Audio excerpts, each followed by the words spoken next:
Bonjour et bienvenue dans ce nouvel épisode de Messages à caractère informatique, 47e épisode, épisode numéro 46. Nous sommes le 2 juin 2021 et aujourd'hui je suis accompagné de gens merveilleux tels que Pierre Zemb. Qui êtes-vous, Pierre Zemb ? Bonjour à tous, je m'appelle Pierre Zemb et je fais partie des nouveaux de chez Clever Cloud et je travaille sur tout ce qui est base de données et système distribué. Bien. Et je suis également accompagné de Pierre-Antoine Grégoire. Qui êtes-vous, Pierre-Antoine Grégoire ? Bonjour, je suis Pierre-Antoine Grégoire, je suis flou, ça y est, non, ce qui va beaucoup parler aux gens qui sont en audio.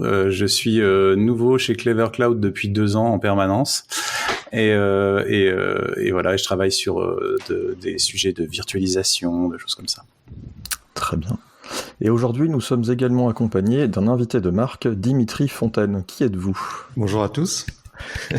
Et donc, je suis l'auteur du bouquin que j'ai utilisé pour me cacher.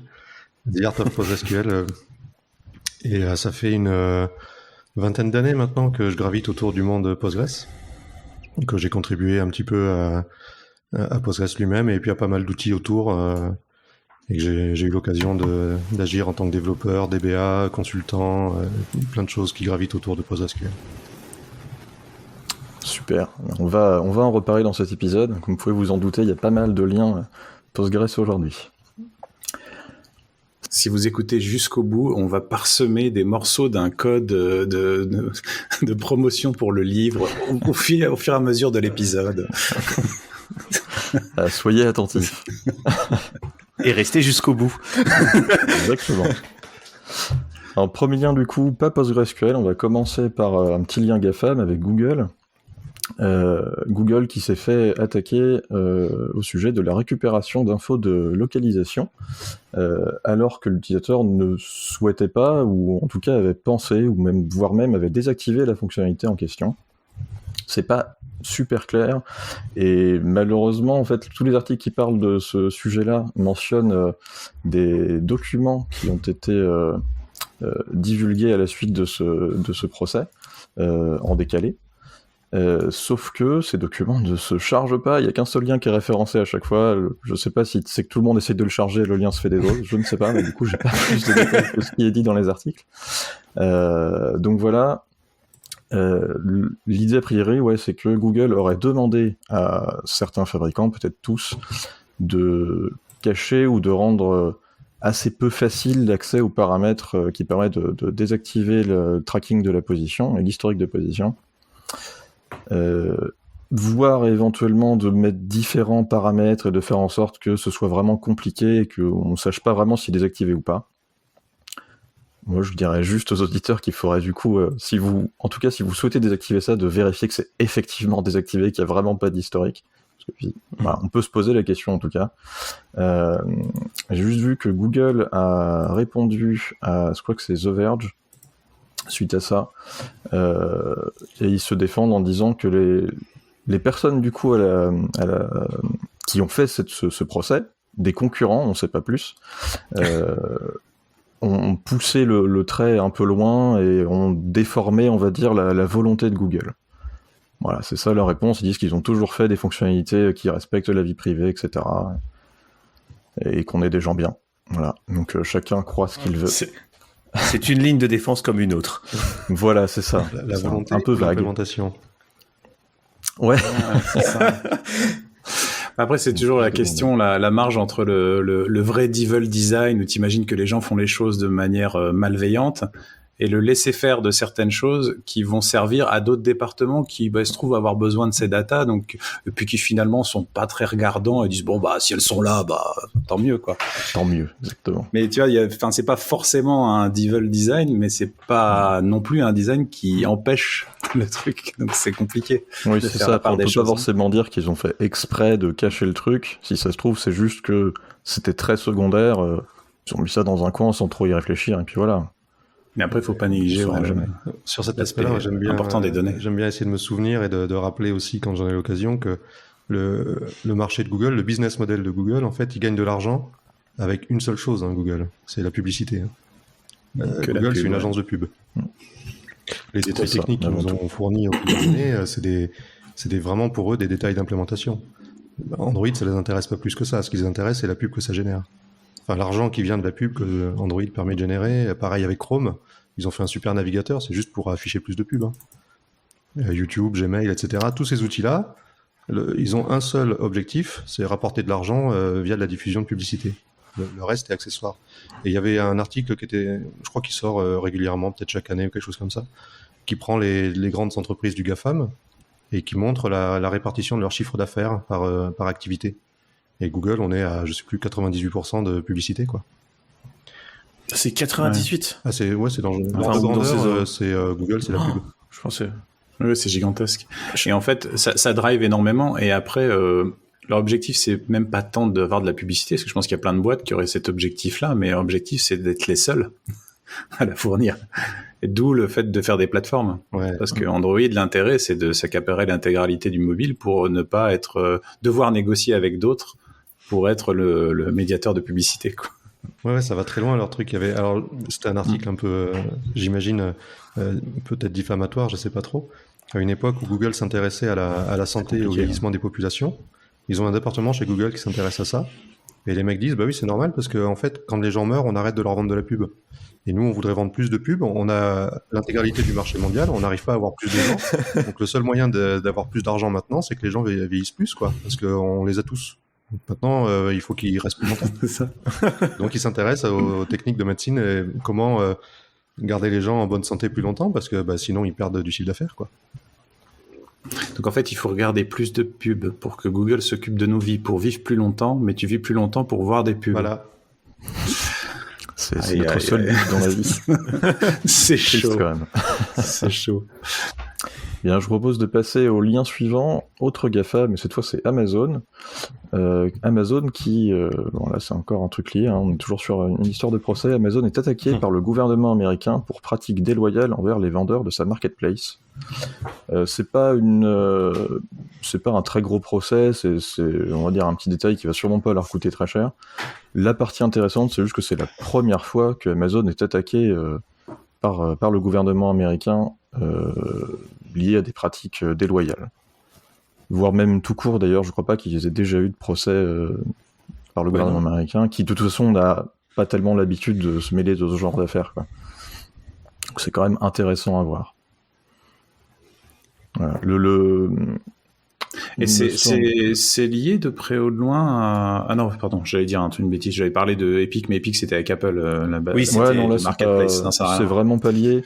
Là, a priori, c'est lié à une histoire de tarifs où, a priori, Amazon ne mettrait pas en avant les vendeurs qui ont des prix trop bas. Ouais. Supposément, peut-être que si eux vendent quelque chose à un certain prix, les produits par exemple Amazon Basics, ils veulent pas qu'il y ait un concurrent sur la marketplace qui vende moins cher. Ça, c'est clairement avéré. Hein. La pondération avec les produits Amazon en premier de liste, elle est carrément évidente. Hein. C'est ça. Ce que j'avais si lu, tu cherches un câble USB... Apparemment, ce qu'ils font, c'est qu'ils interdisent aux vendeurs de vendre leurs produits à eux à un meilleur prix que ce qu'ils vendent à Amazon. Donc, quand on est sur la marketplace, on n'a pas le droit de vendre moins cher à qui que ce soit d'autre que Amazon. Voilà. C'est la garantie du prix bas façon Amazon, quoi. Ouais. Façon monopole. C'est ça, c'est tout pour le bien du consommateur. Enfin. Pour prendre un exemple qui est cher, n'est-ce pas ? On m'a demandé plusieurs fois pourquoi mon bouquin, qui est disponible en papier et tout, là, il n'est pas sur Amazon. En fait, je le vends moi-même. Faudrait que tu donnes les 2-3 premiers caractères du code de promo, maintenant. Oui. Je vais le donner en entier. On va égrener comme ça. Ça commence par message.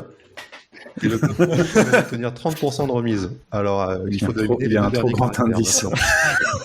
Ah, oui. Vous m'en faites tomber mon micro, dites donc. Et ouais, donc sur Amazon, pour vendre un bouquin, eh bien Amazon va garder 70% du prix de vente dès lors qu'il est vendu à plus de 10 €. En fait, ils considèrent que c'est un bon prix puisque les éditeurs habituels, ils prennent 85%. Donc en tant qu'auteur, les meilleurs auteurs arrivent à sauver 15% des prix de vente. La plupart des auteurs, ils sont plutôt à 7-8%. Et donc chez Amazon, on est à 30%. Donc Amazon considère qu'ils nous font un superbe cadeau. Mais quand on est éditeur soi-même, enfin, du coup, donner 70% du budget à Amazon, Bon, je préfère le garder en fait. Ouais, c'est tout à fait compréhensible. Mais ça, on va dire que c'est un syndrome des plateformes, et ça marche aussi dans la grande distribution. Moi, ça me fait penser à cet argument de c'est pour le consommateur ou c'est bien pour le fournisseur et tout ça. T'as la même chose c'était un argument de Leclerc aussi, pour en nommer un, mais je pense que c'est pareil si tu prends des plateformes un petit peu Auchan, Carrefour et compagnie. C'était le truc de pour le bien du consommateur, on tire les prix les plus bas, oui, mais bon, voilà, derrière t'as un fournisseur de produits agricoles, des choses comme ça, qui va se faire serrer le kiki. Ouais. Et puis en plus, je crois que dans la grande distribution, ce qu'ils font aussi, c'est que les marges arrière. Ils payent leurs fournisseurs à 6 ou 9 mois après avoir reçu les biens. Et seulement si ça s'est bien vendu, quoi. Ouais. Mais du coup, pendant 6 à 9 mois, eux, ils l'ont déjà vendu depuis longtemps. Tout ce qui est produit frais, ça travaille. C'est vendu dans la semaine. Hein. Mais ils payent que 6 à 9 mois plus tard. Et donc, entre-temps, l'argent, ils le font rentabiliser avec les méthodes classiques financières. Enfin, voilà, c'est un monde superbe. Je pense que oui, du coup, après, je suis pas familiarisé énormément avec une boîte comme Amazon, mais comme tout le revendeur, oui, l'argent, les marges d'argent travaillent. Et vu la masse qui est brassée côté Amazon, ça doit bien travailler, ouais. Bah ouais, je crois. C'est pas grave, ça va nous faire des fusées pour aller sur Mars congelées avec la vie éternelle, donc c'est cool. Non, mais Amazon, c'est compliqué parce que Jeff Bezos a gagné beaucoup plus d'argent que le nombre de personnes qu'il a virées dans l'année pendant le Covid. Donc il a viré plein d'employés parce que le Covid, c'est compliqué. Mais ça représente peut-être 1% de l'argent qu'il a gagné personnellement dans la même période. Je crois qu'il a gagné plus de 60 milliards de dollars pendant le Covid, personnellement. C'est difficile de se rendre compte, en fait. Oui, moi Alors j'ai un truc pour comprendre ce que c'est un milliard, parce que c'est... je suis d'accord avec vous, ça dépasse l'entendement. Moi, j'arrive pas à imaginer 1 milliard par rapport à 1 million. Bon, c'est 1000 fois plus, ça fait 1000 millions, mais ça veut rien dire. Alors, j'avais vu une astuce, c'est de le comparer en temps, en secondes. 1 million de secondes, l'ordre de grandeur, c'est 11 jours. Voilà, ça fait 1 million de secondes, ça prend 11 jours à peu près. Bon, mais... Donc 1000 fois plus, ça fait 11 000 jours, ouais, c'est facile, ok, ça fait 31 ans. Donc quand on passe de 1 million 11 jours à 1 milliard, on passe de 11 jours à 31 ans. C'est ça l'ordre de grandeur. Et là, c'est un peu plus facile pour nous, humains, de comprendre ce que ça veut dire, quoi. Et tu pars d'1 million. Donc si déjà toi, t'as pas 1 million, les 60 milliards de Jeff Bezos, pour les avoir, il va te falloir un sacré paquet de temps. Non, mais la différence est extraordinaire, en fait, parce que en fait, on a l'habitude de se dire 1 million, je les aurai jamais. Et donc 1 milliard, la question se pose pas. Mais en fait, la différence entre les deux est abyssale. Enfin, ouais, c'est juste fou, quoi. Donc, si on te donne 1 euro par seconde dont t'as pas besoin, que tu mets sur un compte planqué, en 11 jours, t'as 1 million. Mais pour avoir 1 milliard, il faut 31 ans. Lui, il en a gagné 60 des milliards en moins d'1 an pendant le Covid, sans rien faire de plus que d'habitude. Ça me paraît tout à fait normal. Tout à fait. Attends, mais il a pris des risques, voilà, il est récompensé, justement, voyons. Bienvenue dans le podcast libéraux. Ouais.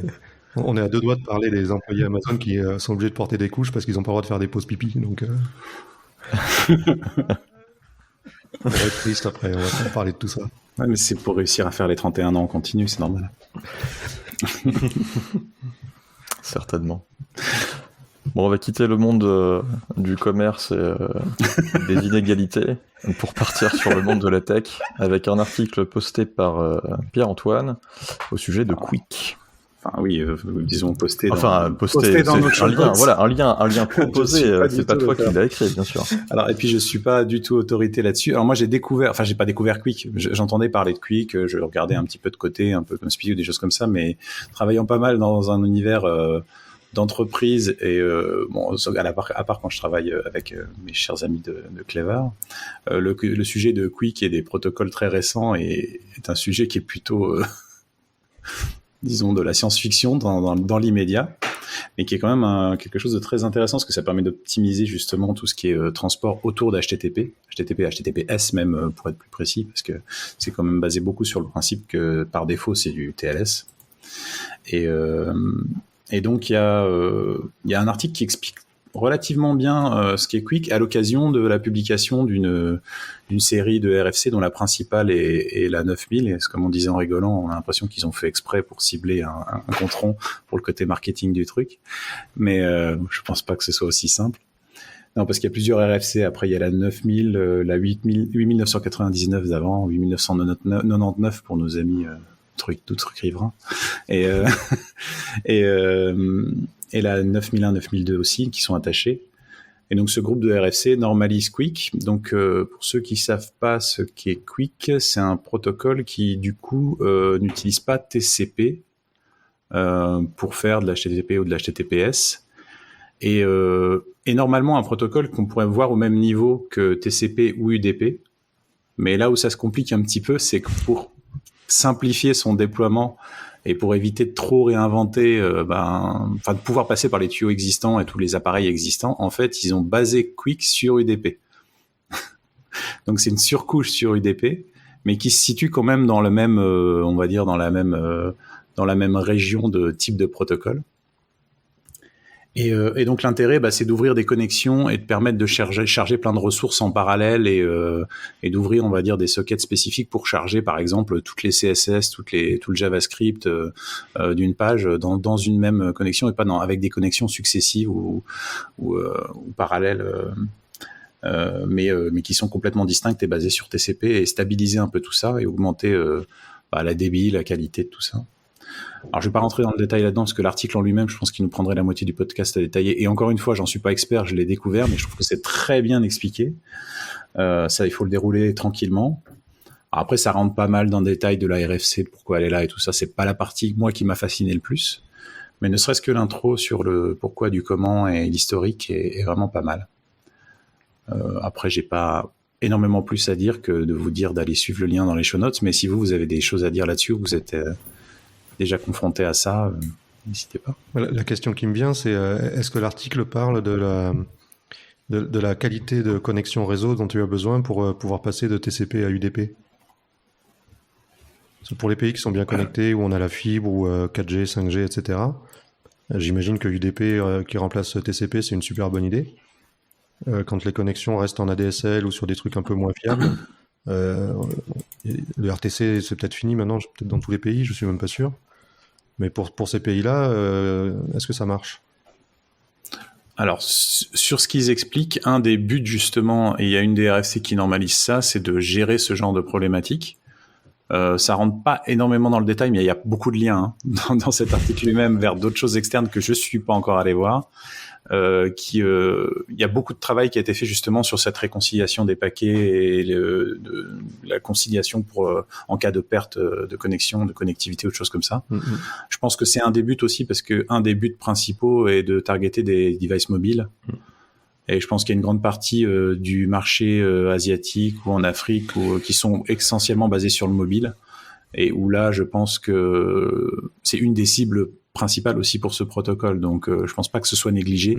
Maintenant, j'avoue que je sais pas exactement comment c'est implémenté, mais il y a toute une part de ce protocole qui justement est au-dessus du DP, qui utilise l'UDP comme moyen, mais qui n'est pas, qui du coup n'a pas les mêmes inconvénients entre guillemets de perte de paquets parce qu'il fait cette conciliation. C'est un peu une sorte de mix de ce point de vue de ce que faisait TCP et de UDP, mais il ne le fait pas du tout de la même manière que TCP.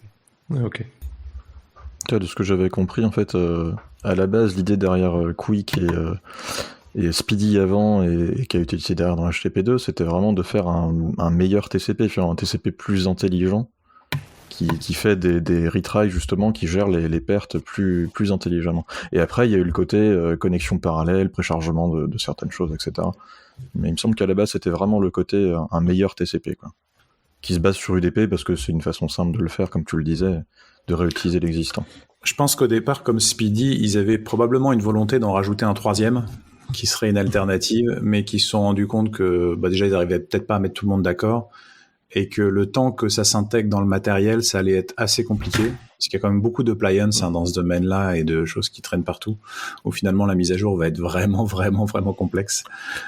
Et Ouais, il y a une conf du développeur de, je sais plus comment il s'appelle, de curl sur Quick HTTP3 qui explique en fait que c'était juste ingérable d'imaginer mettre à jour tout le matériel qui sert à Internet, quoi. Globalement, c'est juste ingérable. Et puis pour avoir une chance que ça fonctionne, il faut vraiment qu'il y ait tous les éléments de la chaîne entre un utilisateur et son point d'arrivée qui soient compatibles. Tu vas avoir 0,1% du trafic qui va fonctionner comme ça, du coup, c'est pendant très disons longtemps. que ça serait une technologie de niche ou pour certaines choses, certains services qui ont été mis en place complètement de nouveau sur leur chaîne intégrale, quoi. Mais là, ça peut du réseau envie de dire, il pourrait fait, presque avoir un protocole spécifique qui ne les regarde que dans ces cas-là. Donc le but, c'était pas le but de départ non plus. Le but, c'était quand même de s'inscrire dans le World Wide Web. Pour pouvoir charger des pubs plus vite. Tu as tout compris et la boucle est bouclée, quoi. J'ai envie de dire. Bien, du coup, je vous propose de passer à la suite. On parlait du coup de ton livre déjà tout à l'heure, Dimitri. C'est le moment d'en parler plus en détail. Eh bien, avec plaisir. Avec plaisir. C'est un livre que j'ai écrit après avoir fait beaucoup de consulting. Et en particulier, avoir beaucoup discuté avec des développeurs d'applications. Et où je me suis rendu compte que, en fait, on parlait très souvent des mêmes choses autour du SQL. Et qu'il y a cette espèce de tendance, alors qui vient pas forcément des développeurs eux-mêmes, mais c'est un petit peu l'écosystème dans lequel ils évoluent qui pousse un petit peu les développeurs à envisager le SQL comme un espèce de truc qui est sur le côté, puis qu'on ne sait pas bien gérer dans le code directement, parce qu'on va concaténer des chaînes de caractères avec du paramétrage. Après, qu'est-ce qu'il en est de l'injection, toutes les problématiques de sécurité. Et puis construire une chaîne SQL, c'est pas évident. Donc il y a tout cet aspect d'ORM qui a été à la mode pendant très longtemps. Mais et en fait, le résultat de les ORM, c'est que les développeurs ne s'intéressent pas au SQL. Et du coup, il y a plein de fonctionnalités avancées dans Postgres. Alors, je dis qu'elles sont avancées parce que les gens ne les connaissent pas bien, mais en réalité, c'est des fonctionnalités qui ont été normalisées par le standard SQL entre les années 92 et 2008, quoi. Donc, les premières choses qu'on va voir en général quand on parle avec des développeurs, c'est des notions qui datent de 92, enfin qui ont été normalisées en 92, donc qui existaient déjà avant. Ouais. C'est pas edgy, quoi. Ouais, donc on n'est pas sur SQL 2011 ou 2018 où on parle des genre match recognize ou des choses un peu compliquées comme ça. On est vraiment sur des notions de grouping set avec le group by, on est sur des notions de window function, de ce qu'on appelle les CTE, donc les common table expressions. Donc c'est le fait d'utiliser with en début de requête, qui permet d'avoir en gros des vues qui sont inline. Donc il y a tout un tas d'outils comme ça qui sont proposés par le SQL, qui sont implémentés par Postgres, qui sont faciles à utiliser, à exploiter. Quand vous avez déjà PostgreSQL dans votre stack technique, tous ces outils-là, ils sont à dispo. Ils ne demandent qu'à être utilisés. Et beaucoup de développeurs qui ont des besoins, et ces outils répondent parfaitement, mais comme ils ne sont pas au courant, ils ne vont pas les utiliser, ils vont les contourner. Et donc la moitié de mon travail en tant que consultant, c'était de montrer aux développeurs, est-ce que tu savais qu'il y a telle fonctionnalité qui existe, et que du coup, ton travail que tu fais qui est galère, là, en fait, c'est juste un mot-clé à rajouter dans ta requête SQL et c'est terminé. Et puis ça va plus vite, et puis tu obtiens juste le résultat dont tu avais besoin, etc.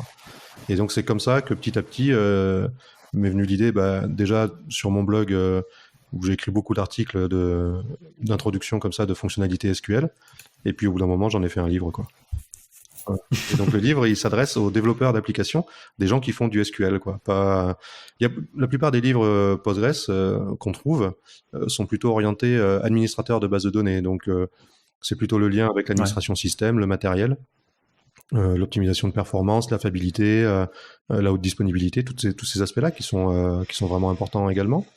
Il y a assez peu de littérature aujourd'hui qui s'adresse à exploiter Postgres du point de vue du développeur quand on écrit du SQL, quoi. Et puis comment intégrer son code, comment faire de la review, comment faire des tests automatiques, comment faire des changements de schéma dans son application, etc., etc. Donc c'est ça le background derrière le bouquin. Et donc je remonte le bouquin, voilà, alors, il est en anglais, hein. Donc alors pour ceux qui il est bleu avec une très belle position. On décrit pour ceux qui sont uniquement en audio, hein, parce que tu le montres pour eux, mais en fait c'est vrai que c'est un podcast au départ, ouais. Nous on l'a la vidéo, je me rends plus compte, mais oui, il sera diffusé aussi avec vidéo, mais bon. Donc voilà, je fais le voice derrière. Dimitri is showing his. Le voice-over. Mais c'est intéressant parce qu'en effet, moi, honnêtement, sur la plupart du temps sur SQL dans le développement applicatif, j'ai eu ce syndrome du SQL anémique, hein, c'est-à-dire le SQL qui est généré par l'application avec une indirection de framework ORM ou pas, ou par un truc custom qu'on fait et qui est souvent pas plus brillant que le truc ORM, voire moins, hein, faut pas se leurrer non plus. Parce que les ORM, après, on décrit beaucoup, mais ils savent faire des choses malignes, mais déjà, les gens creusent pas le ORM lui-même, donc j'imagine même pas ce qu'ils génèrent derrière. Ouais. Et c'est vachement intéressant. Mais après, l'inconvénient, enfin, la raison pour laquelle c'est arrivé, c'est que très souvent les bases de données et l'endroit où ils sont hostés étaient des sortes de bastions avec un gardien qui est le DBA, qui est le seul qui a le droit de faire des modifs et qui est le point de contention qui fait que s'il est pas dispo, t'as pas le temps de le faire. S'il a pas envie, si ça lui plaît pas, ton changement tu l'auras jamais. Et c'est pas un endroit où tu peux vraiment expérimenter. Quelque chose qui a un peu changé, on va dire, avec les approches un peu plus DevOps ou agilistes, où finalement on embarque le DBA ou l'expert de DB dans l'équipe et la DB est plus accessible à l'expérimentation. Ouais. Et c'est ça qu'il faut réussir à avoir pour commencer à avoir ce genre d'initiative parce que là, demain, quelqu'un qui est dans une structure où c'est encore le bastion du DBA et les DB centralisés à un endroit où il faut ouvrir des tickets à des gens pour faire un changement de schéma et des choses comme ça. Bon, en fait, s'il lit ton livre, il va être un peu frustré. À la fois, il va se cultiver énormément sur ce qu'il peut faire et sur ce que fait son framework ORM et comment optimiser ça, ou voire même utiliser une alternative qui fait directement du SQL. Mm-hmm. Mais il y aura quand même un niveau de frustration où d'abord il faut travailler sur cette possibilité d'avoir accès à la DB un peu plus directement, quoi, parce que. Ouais, ce qui est étonnant dans ce que tu dis d'ailleurs, parce que pour que les ORM fonctionnent avec la partie, alors ils appellent ça migration, ce qui est un peu compliqué parce que du coup ça veut dire deux choses très différentes, ce même mot. Donc dans le cadre des ORM, c'est par plus de l'objet dans ce cas-là. Ouais, migration souvent c'est d'un moteur de base de données à un autre, ou alors d'une version à une autre de la base de données. On migre les données physiquement sur un autre serveur, quoi. Mais là, migration, ça veut juste dire on rajoute une colonne ou un index ou un truc comme ça, c'est une migration. Bon. C'est tout qui viennent de Ruby on Rails au départ, je pense. Comment ? Les dérivés. Je pense que ça vient de Ruby on Rails au départ et des dérivés avec les active records et les choses où tu migres ton modèle objet, en fait. C'est ça. Que ce qui n'a pas beaucoup de sens d'ailleurs de reproduire le modèle objet dans le modèle de la base de données, c'est pas là que ça se joue. Donc on en parle aussi dans le sujet. En effet. C'est la base de données, elle doit avoir une vue d'ensemble qui est vraie pour tous les utilisateurs de la plateforme en même temps, que ce soit quelqu'un qui passe une commande ou quelqu'un qui travaille au back-office, qui fait la compta, l'analyse financière, etc. La base de données, elle a une vision qui doit être fiable pour tout le monde en même temps. Alors que le modèle objet qui est embarqué dans l'application, en général, il est optimisé pour le workflow d'un utilisateur en particulier. Et donc évidemment, c'est les mêmes données et ça se recoupe, mais on peut pas faire le meilleur workflow possible de gestion de commandes pour l'utilisateur en même temps que le meilleur workflow possible de gestion des stocks avec le même modèle objet.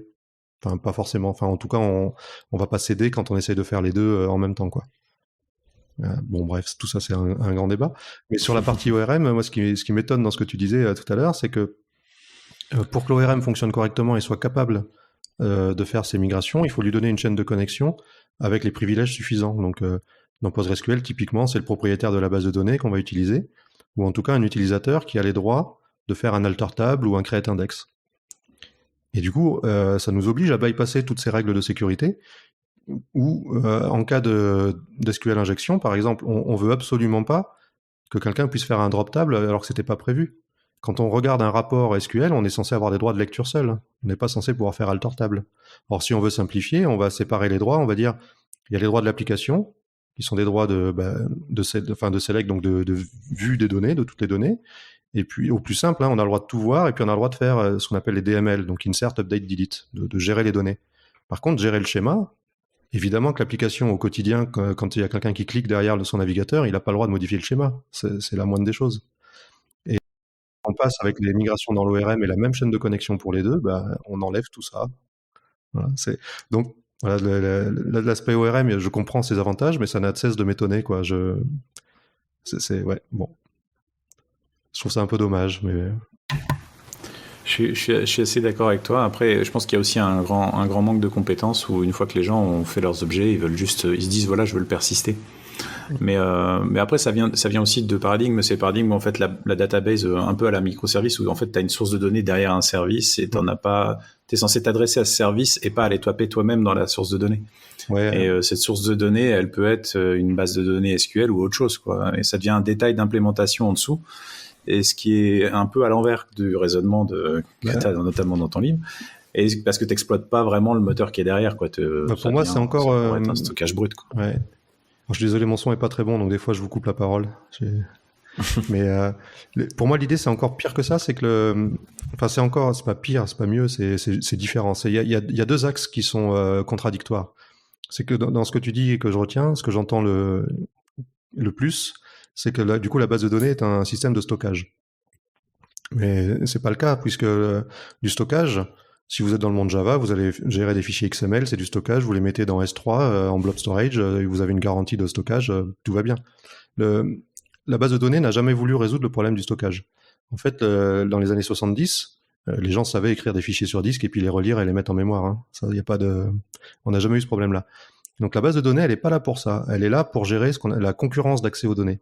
On veut avoir un jeu de données unique avec plein de gens qui vont s'en servir en même temps et qui vont tous faire soit de la lecture, soit de l'écriture, des modifications de manière concurrente, et on veut garantir que ça se passe bien.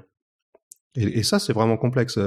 Si vous pensez que c'est simple, faites-le dans votre application. Écrivez du code qui va gérer un seul fichier avec 3-4 lignes, hein, pas un gros truc, et puis autorisez 3-4 utilisateurs en même temps à lire et écrire dans le fichier. Et il faut que ça se passe bien à tous les coups. Voilà. Et il faut qu'à la fin, si vous avez des règles métiers, alors en SQL, on n'est pas bon en marketing, alors on appelle ça des contraintes. Mais personne ne veut avoir des contraintes. Enfin, la plupart des gens, ils veulent pas des contraintes. Mais en fait, c'est des garanties de business. Donc vous définissez des garanties. Je veux une garantie que cette colonne-là sera jamais nulle.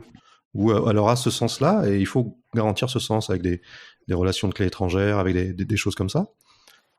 Mais essayez de maintenir ça dans votre application avec une concurrence d'accès systématique. Donc il y a toujours 3, 4, 5 utilisateurs, des fois 500, 1 million, ça dépend de l'appli, mais restons sur des choses raisonnables, une dizaine. Et puis garantissez un jeu de contraintes et puis un jeu de données unique.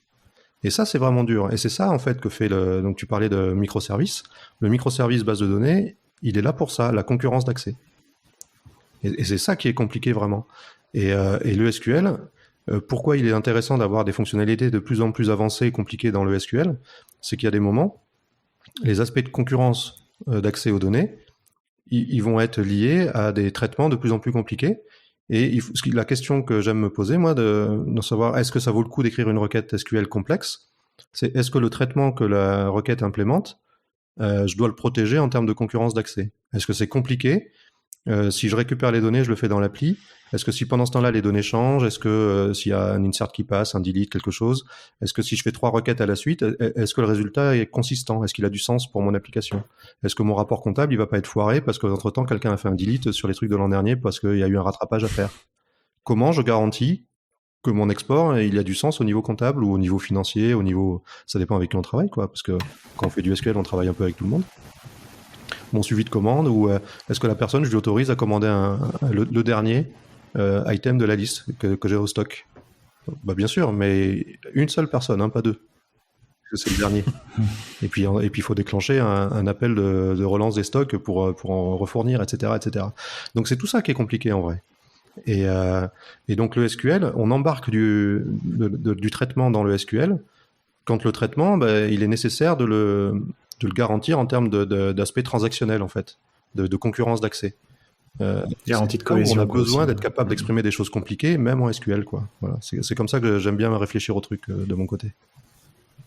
Et je me souviens d'une explication que tu nous avais donnée dans un user group qui était justement les misconceptions, c'est pas français ça, les problèmes, non, je trouve plus le mot français, c'est terrible, c'est horrible.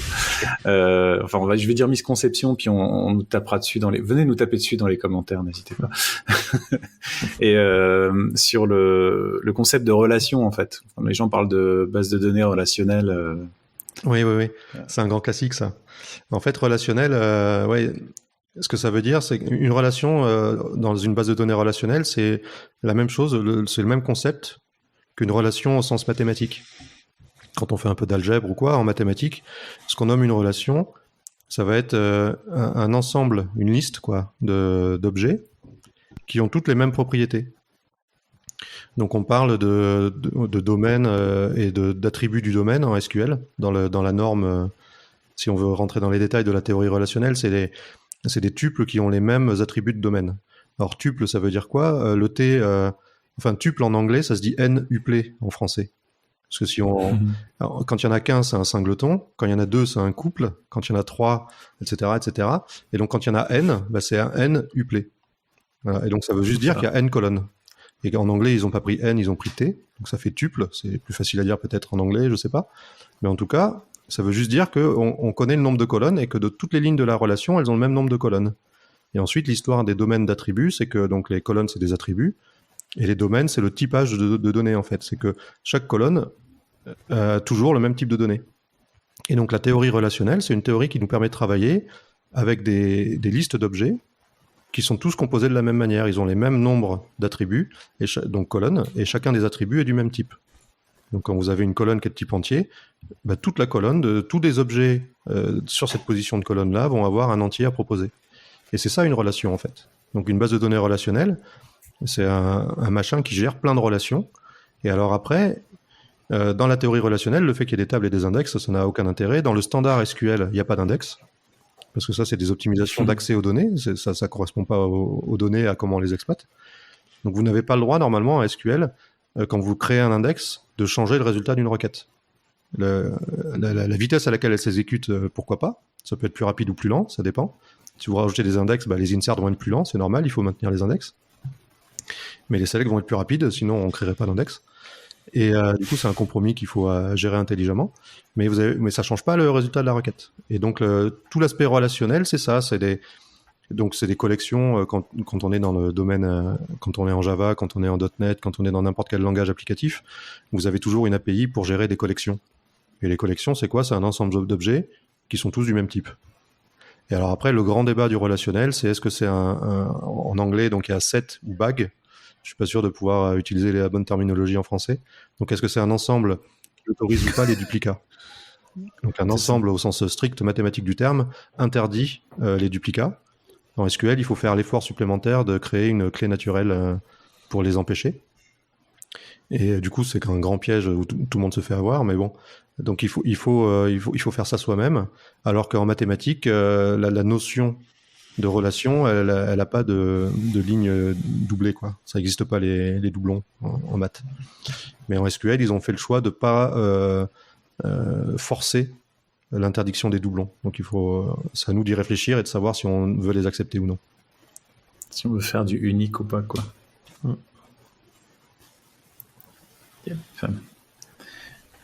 Enfin, voilà, il y a beaucoup de choses très intéressantes, mais aussi, alors pour le coup, là, on est parti dans du théorique, mais enfin, ton bouquin, il est beaucoup plus pragmatique dans son approche de la chose, avec beaucoup d'exemples très pratiques. Oui. C'est ça qui est appréciable, je trouve. Ce que j'ai essayé de faire, c'est de... Ce que je me suis dit, en fait, la méthode que j'ai utilisée, c'est de me dire, quand on montre une technique SQL, genre une window function, c'est... La première fois qu'on voit une window function, c'est vraiment bizarre, on comprend pas bien ce qui se passe. Donc si en plus on vous montre ça sur un jeu de données synthétique, donc qui a été généré avec des nombres aléatoires, on comprend pas les données, on comprend pas le résultat et on comprend pas la technique. Ça fait beaucoup de choses à apprendre en même temps, quoi. Alors du coup, j'ai essayé de trouver à chaque fois des jeux de données qui ont du sens. Alors, par exemple, il y a un jeu de données, tout en open data. Donc il y a un jeu de données, Chinook, je crois qu'il s'appelle. Donc c'est un gars qui a enregistré plein d'albums et qui a fait une base de données d'albums de musique. Donc il y a l'artiste, le nom de l'album, le nom des pistes. Pour chaque piste, il y a la durée, etc. Et donc déjà avec ça, on peut faire plein de requêtes SQL rigolotes. Et puis le jeu de données, quand on voit un artiste avec le nom d'un album et puis qu'en plus on l'a déjà écouté, on sait tout de suite de quoi ça parle. On comprend les choses. Et quand on fait par exemple un group by sur la durée de chaque piste d'un album pour savoir combien de temps dure l'album, ça parle un peu à tout le monde. Et puis après, j'ai un jeu de données sur les Formule 1. Décroissance économique, etc., mais aussi optimisation de la performance des moteurs. Bon, c'est tout un débat, on va pas le faire aujourd'hui. Mais du coup, on trouve en open data tous les résultats de toutes les compétitions de Formule 1 depuis le début. Et du coup, pareil, quand on fait une requête SQL qui nous montre qui a gagné chaque course, donc celui qui est arrivé en premier, et puis combien de fois il est arrivé premier dans la saison, et puis combien de points ça lui fait, etc. Même si on n'aime pas la Formule 1, une course de vitesse où il y a un gagnant, c'est quand même facile à comprendre. Et quand on regarde les données, on voit ce qui se passe, quoi. Même si on connaît pas les noms des champions de Formule 1, j'ai un truc où il y a tous les champions par décennie. Alors on parle de Alain Prost, on parle de Fangio, on parle de gens comme ça. Même si on n'en a jamais entendu parler, bon, on comprend ce qui se passe, quoi. Voilà. Donc ouais, dans le bouquin, il y a énormément d'exemples. Je crois qu'il y a 250 et quelques ou 300 requêtes dans le bouquin, et chaque requête utilise un jeu de données open data qu'on peut retrouver et récupérer soi-même, quoi. Très cool. Tu as mis combien de temps à écrire le bouquin, par curiosité? Alors ça, Parce que moi, ça me paraît gigantesque comme boulot, en fait. Ouais, en fait, ça faisait des années que je l'avais en tête et que je voulais le faire. Et donc, je pense qu'en fait, au moment où j'ai commencé l'écriture, dans ma tête, il s'était passé plein de choses déjà. Mais évidemment, quand j'ai commencé à écrire, je me suis rendu compte qu'il y a plein d'idées qui marcheraient pas. Et j'ai mis 3 mois à temps plein. J'ai eu la chance d'avoir 3 mois où j'ai pu me consacrer à temps plein à l'écriture du bouquin. Et du coup, à temps plein, ouais, j'ai mis 3 mois à peu près à écrire le livre. Et sur certains chapitres, j'ai mis plus de temps à trouver les jeux de données et puis un angle d'attaque intéressant. Un angle d'approche, ouais. Que de faire le contenu lui-même. Après, le contenu, une fois qu'on a les idées, on sait de quoi on veut parler, et puis une fois qu'on a trouvé le bon angle d'attaque, après ça... Ouais. Une fois que tu as le fil narratif, en fait, ça déroule. Ouais, c'est assez simple, ouais. C'est pas un roman, quoi. Il n'y a pas une histoire compliquée à tenir en haleine pendant longtemps. Il y a peut-être un truc à faire pour la prochaine release. Ouais. Romancer. The Romance of PostgreSQL. Il y a un manga qui explique comment marche Postgres. J'ai oublié son nom. Sans rigoler. Oui, j'avais la connaissance. Ils ont fait un manga super sympa. Cool. C'est tout rose avec des personnages. On va essayer de le retrouver, de le mettre dans les show notes. Je crois que j'ai le lien quelque part. Je vais essayer de le retrouver. Okay. On essaiera de le mettre dans la description, du coup. Et je voulais juste revenir sur cet aspect où il y a beaucoup de développeurs qui considèrent que la base c'est un peu quelque chose de secondaire, qui modélisent d'abord l'application. Et en fait, ça, personnellement, c'est un truc qui m'a toujours un peu posé question. En fait, c'est dans mes études. À chaque fois qu'on m'a parlé de modélisation d'une application et des données derrière, on a toujours commencé systématiquement par l'application. Et la base de données, c'était toujours ensuite. Genre, on dérive, on part d'un modèle d'application, puis après, à partir de là, on va essayer d'en découler un modèle de base de données. Et c'est vrai qu'en fait, au fil du temps, avec l'expérience, moi, ce que je fais à chaque fois, c'est que je modélise la base de données d'abord, avant toute chose. Et après, je modélise l'application. Et je trouve que c'est beaucoup plus naturel. Ouais. Et je sais pas si ça conviendra à tout le monde, mais je trouve que c'est vraiment une façon plus logique de faire. Et ce serait bien, s'il y a des formateurs, des professeurs qui nous écoutent, de prendre ça en compte et peut-être de se poser la question de faire les choses différemment. C'est ça que je pense que ce serait plus simple en fait pour tout le monde. Moi, je pense que c'est surtout important de se connaître les deux en fait, c'est bien. Ouais, le truc pour moi, ça m'évoque le TDD où on commence par écrire les tests. Est-ce qu'on peut demander à un débutant de faire ça? Un vrai débutant, quand tu écris ton premier code, écrire les tests en premier, c'est compliqué, quoi. Donc, ce que j'aime bien, c'est une autre approche qui est le RDD, README Driven Development, où l'idée, c'est d'écrire comment tu vas utiliser l'outil avant de commencer à l'écrire. Et donc, tu décris le README classique, qui explique comment ça marche, comment ça s'utilise, quel problème ça résout, etc. Et une fois que tu as écrit le README, tu peux commencer à écrire le code. Parce que tu sais exactement ce que tu veux faire, et puis ça permet d'avoir une vision assez simple du périmètre aussi, du scope. D'aucuns diraient que c'est une sorte de user story. Ouais. Après, moi, je suis pas rentré... Ouais, mais tu veux pas rentrer là-dedans. Une user story, etc. Pourquoi pas. Et donc, c'est ce que je dis aussi dans le bouquin pour écrire des requêtes SQL. C'est compliqué donc, dans le bouquin, j'essaye de montrer des requêtes SQL avec à chaque fois une user story ou on essaye de résoudre un problème concret, quoi. Un scénario. D'abord, on l'explique... bon, là, c'est en anglais, donc on l'explique en anglais, et ensuite en SQL. Et puis, on voit que le SQL, il ressemble vachement à la phrase en anglais, en fait. Mais jusqu'aux requêtes compliquées, où là, c'est un peu moins vrai. C'est plusieurs paragraphes qui s'enchaînent avec des clauses un peu compliquées, mais bon, pourquoi pas. Et donc, pour revenir au truc, je pense que c'est facile de commencer par le design de la base de données, uniquement quand tu maîtrises ce que tu veux obtenir à la fin pour ton application. Et donc, je pense que quand on ne sait pas trop quelle application on va écrire, ça peut valoir le coup de commencer par écrire du code, mais c'est pareil, c'est pour ça que je parle du TDD, pour moi c'est la même chose. Donc on va écrire du code, mais ce qu'il faudrait avoir en tête, c'est que c'est du code jetable. La première version du code, elle nous permet juste de comprendre le problème. Et une fois qu'on a compris le problème et qu'on sait ce qu'on veut faire, bah là on peut repartir à zéro et puis faire le modèle de base de données propre dès le début, et puis après du code qui va avec, etc., quoi. Mais là, mais ton code jetable, il est déjà en prod. C'est ça. Il est déjà en prod, c'est ça le problème. Ouais, alors ça, c'est compliqué. Ouais. Et après, il y a des environnements de développement ou de programmation ou des outils qui facilitent cette approche interactive de je découvre mon problème, et puis d'autres dans lesquels c'est plus compliqué. Ouais. Bien, on passe à la suite. Il ne faut pas jeter un froid non plus. En parlant de froid... Pas mal. Ah ouais, non, oh là là. Hey, en parlant de froid, allez, on se lance. Hein. Et en parlant de froid, on va parler de PolarDB. PolarDB qui est une surcouche à PostgreSQL pour rester dans le même thème. Et c'est Pierre qui va nous en parler. Oui, alors PolarDB, c'est donc une nouvelle base de données distribuée basée sur PostgreSQL qui a été open sourcée par Alibaba.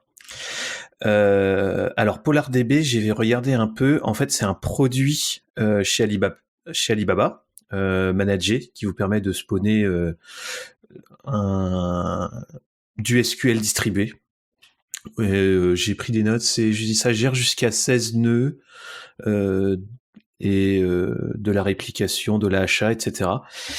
Et donc le projet GitHub, en fait, c'est une extension APG. Où ils ont rajouté plein de choses. Ils ont rajouté du Paxos, du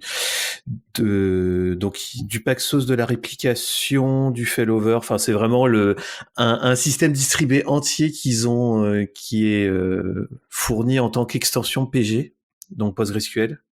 Ils ont l'air de se baser sur la version 11. D'après les sources, et c'est marqué dans la documentation que normalement ça devrait être facile à upgrade vers des versions de PostgreSQL plus récentes. Mais si c'est facile, pourquoi ils ne l'ont pas encore fait? Voilà, écoute, il y a 15 commits dans le repo, dont un de 3 millions de lignes. Donc, pour l'instant, on connaît pas trop l'historique, quoi, forcément. Ouais. Bah, j'ai essayé de rechercher un peu l'historique parce que PolarDB, en fait, ils en parlaient dans des papiers de recherche, mais c'était pas du tout la même chose. C'était pas du tout les mêmes architectures. Ils en parlent dans 2 papiers à 2 ans d'intervalle et c'est pas du tout le même design. Et j'ai l'impression que ce qui a été open sourcé, c'est encore un 3e design. Quand tu regardes, donc je me demande vraiment ce que c'est. Si c'est un truc qu'ils ont open sourcé, mais je pense pas que ça soit ce qui est derrière leur produit PolarDB. S'ils l'ont open sourcé, c'est probablement que c'est pas ce qu'il y a derrière maintenant, ou alors qu'ils sont en train de switcher vers un autre modèle. Mais c'est ça. C'est vrai, c'est peut-être une version simplifiée. Après, c'est peut-être un peu pessimiste comme commentaire, mais c'est souvent comme ça que ça se passe. Déjà, tu as... Postgres, il y a un aspect un peu différent aussi, en fait, on a du mal à se rendre compte, mais PostgreSQL est extrêmement véloce. Donc là, la version 14 est accélérée en septembre, a priori, mais on a 300 développeurs qui ont fourni des tonnes de choses, quoi. Et du coup, même quand c'est un fork, c'est quasiment impossible de suivre. Donc dans le passé, il y a eu beaucoup de forks de Postgres. Dans ce domaine-là de PolarDB, du SQL distribué, c'était Greenplum par exemple, qui est devenu Pivotal et puis qui fait partie de VMware aujourd'hui. Greenplum, ils étaient basés sur la version 8.2, je crois. Et pour eux de passer aux versions supplémentaires, là ils viennent de sortir une version compatible PG12, je crois. Ils ont mis 5 ans pour rattraper le retard et puis arriver juste à faire un git merge, quoi. Donc le git merge de ce qu'ils avaient basé sur 8.2 et avec la PG, en gros ils ont mis 5 ans à faire ça. Avec des gens à temps plein qui sont vraiment bons, quoi. Sur un projet aussi dynamique, plus tu te décales, plus tu prends de... Donc plus tu as besoin de monde pour le maintenir, quoi. Ouais. Les extensions, ça réduit le coût de maintenance de manière drastique. Donc c'est pour ça que beaucoup de gens essayent de faire des extensions. Mais ils n'arrivent pas à zéro. Et donc, une des raisons pour lesquelles dans le monde de Postgres, il y a des choses qui sortent en open source, c'est que le coût de maintenance est tel que ils aimeraient bien avoir un coup de main. Et puis, pour avoir un coup de main, il faut à minima être capable de montrer ce qu'on a fait pour avoir un avis des committeurs Postgres qui leur disent « Ah dans ce cas-là, fais plutôt comme ça ». Mais si on peut pas au moins montrer ce qu'on a fait, on n'aura pas de conseils. où c'est compliqué. Après, il faut embaucher des gens, etc. Enfin bon. Donc souvent, Ouais, c'est intéressant ce que tu dis. Parce que c'est pas exclu du coup que ça vienne, que ce soit drivé par le fait qu'ils aient voulu avoir du feedback des committeurs Postgres qui leur ont dit ok, mais votre truc d'abord faut l'ouvrir pour qu'on puisse vous aider quoi. Ouais. C'est possible, ouais, parce que le produit PolarDB côté Alibaba, il s'est marqué qu'il est compatible avec MySQL, PostgreSQL et Oracle. Donc peut-être qu'ils ont des soucis sur de la compat ou des choses comme ça. Ils voulaient peut-être avoir du retour du feedback, ouais, comme tu dis. Ouais, alors souvent possible, aussi, ouais. C'est quand on veut rajouter des fonctionnalités dans Postgres. On dit, bah voilà, j'ai un cas d'usage, bah faut montrer le cas d'usage, quoi. C'est ça. Et là, par contre, d'ailleurs, tu parlais de justement que c'était une extension. Il me semble que pour PolarDB, il y a une grosse partie extension, mais il y a quand même une petite partie patch. C'est pas juste une extension, si j'ai bien compris. Ah, j'ai pas vu ça. Je crois. Après, ça a peut-être évolué et peut-être que c'était d'autres choses que j'ai. Ouais. Peut-être du papier dont ils avaient parlé, je sais pas. Après, s'ils sont compatibles avec les MySQL, une partie de la compat, ça va être le protocole. Et ça, aujourd'hui, dans Postgres, on peut pas, dans une extension, rajouter un nouveau protocole ou même un nouveau parseur, en fait. Donc, s'ils veulent parser, dans Oracle, il y a ConnectBy, dans MySQL, il y a Upsert. Il y a des termes techniques comme ça qu'on sait faire en Postgres, l'équivalent, mais on n'accepte pas la syntaxe. Donc, s'ils veulent ne serait-ce qu'accepter la syntaxe pour l'implémenter différemment, bah ouais, ça, il faut patcher. On peut pas le faire dans une extension. Pour l'instant. Yet. Il y a un thread énorme qui a démarré avec un nouveau produit d'Amazon l'an dernier. C'est Babelfish, je crois, où c'est une compatibilité Microsoft SQL Server pour Postgres. Ouais.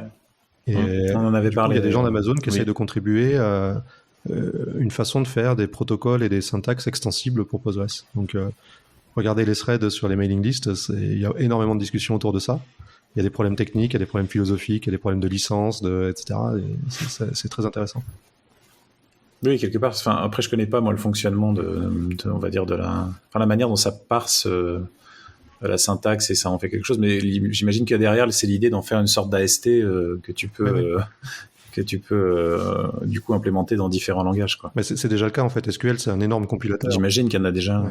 Donc il y a le parsing, après il y a la planification de la requête et ensuite il y a l'optimisation de la requête.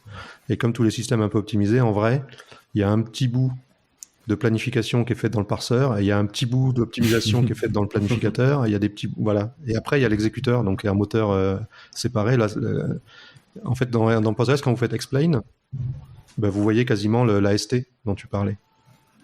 Ouais, on voit le résultat de ce parsing, de cette planification, et ainsi de suite, quoi. Du coup, le boulot du parseur, c'est de transformer la requête SQL sous la forme de cet AST-là qu'on peut donner ensuite à l'exécuteur. Bien. Je vous propose de passer au lien suivant. C'est un lien posté par Dimitri et c'est un outil sur lequel tu travailles qui permet de faire de la haute dispo dans PG. Yes. Donc on reste dans le même domaine, en fait. Aïe. Ouais, alors si vous Mais en mieux, évidemment. Ouais. En plus, je peux en parler des heures, enfin. Ouais, donc je travaille sur un outil qui s'appelle PG Auto Failover. Et donc, comme son nom l'indique, l'idée c'est de passer en gros, un nœud Postgres qui tourne sur le laptop et puis tout va bien, à un truc qui est plutôt de qualité de production. Et donc, pour passer en production, il faut de la tolérance aux pannes.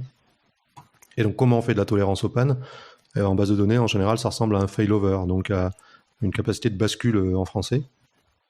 Donc, il faut qu'on puisse avoir un deuxième système sur lequel on puisse basculer en cas de manque de disponibilité du premier système. Et la grande difficulté en base de données autour de ce sujet-là, c'est que de manière différente des systèmes, par exemple, de front au web avec Apache ou Varnish, Nginx, etc. Quand on met du HAProxy devant, on peut avoir plusieurs back-ends. Ça c'est assez facile à faire puisque les données qui sont servies sont statiques. Donc en cas de bascule, comment on garantit qu'on a le même jeu de données ? C'est facile, il est statique, donc il a été déployé partout en même temps. Et puis, alors évidemment, il y a des détails techniques qui peuvent rendre la chose compliquée, mais globalement, on va s'intéresser à la disponibilité uniquement du service. Comment on garantit une dispo de service ? Et en base de données, il faut garantir une disponibilité du service, c'est-à-dire je peux me connecter, mais également des données. C'est-à-dire que quand je me connecte à un nœud de remplacement qui a été automatiquement mis en place pour remplacer celui qui est défaillant, idéalement, j'aimerais bien avoir le même jeu de données que la dernière fois, quoi. En tant que DBA, si je vous file un système qui garantit que le service, vous vous reconnectez, il y a le schéma, mais il n'y a plus les données, normalement, je suis viré, quoi. J'ai pas fait mon boulot. Il y a un petit côté fausse joie où tu peux quand même te connecter, tu vois ta C'est ça. structure et... Ouais, puis les requêtes merde, marchent, il le manque schéma est là. quelque chose. C'est bon, il y a le schéma, alors. Ah, ou c'est pas la bonne. Mais C'est donc, bien. du coup, c'est compliqué de faire de la haute disponibilité à la fois du service et des données.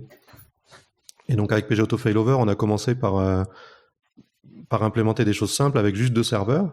Et alors, ce qu'il faut comprendre, c'est qu'avec Postgres, avec 2 serveurs, on peut pas garantir à la fois le service et les données. Il faut faire des compromis. Et donc, PG Auto Failover, il permet de faire du failover, mais pas de la haute dispo quand on a que 2 serveurs. Et ensuite, alors l'idée quand on a que 2 serveurs, c'est que si vous perdez le secondaire, donc on parle de primaire et de secondaire. Quand on perd le secondaire, est-ce qu'on autorise les écritures sur le primaire? Si on les autorise, on a un service de qualité, parce que le service n'est pas interrompu. En revanche, si maintenant on perd le primaire, on a des écritures dont on n'a plus de copie, on n'a pas de redondance. Donc on va perdre des données. Donc si on veut garantir les données, quand on n'a plus que le primaire, on bloque les écritures. On attend que le secondaire revienne. Mais ça veut dire que quand on perd le secondaire, on perd le service. Donc il faut choisir, c'est le service ou les données. Voilà. Donc avec PG Auto Failover, on a un truc un peu opportuniste, où quand on a les 2 serveurs, on garantit service et données, et si on perd le secondaire, on arrête de garantir les données, et on autorise le service. Donc on est orienté service quand on n'a que 2 nœuds. Et quand on a 3 nœuds, là on fait le compromis habituel, où on a le droit de perdre un secondaire, puisqu'il nous en reste un autre. PostgreSQL sait faire ça très bien.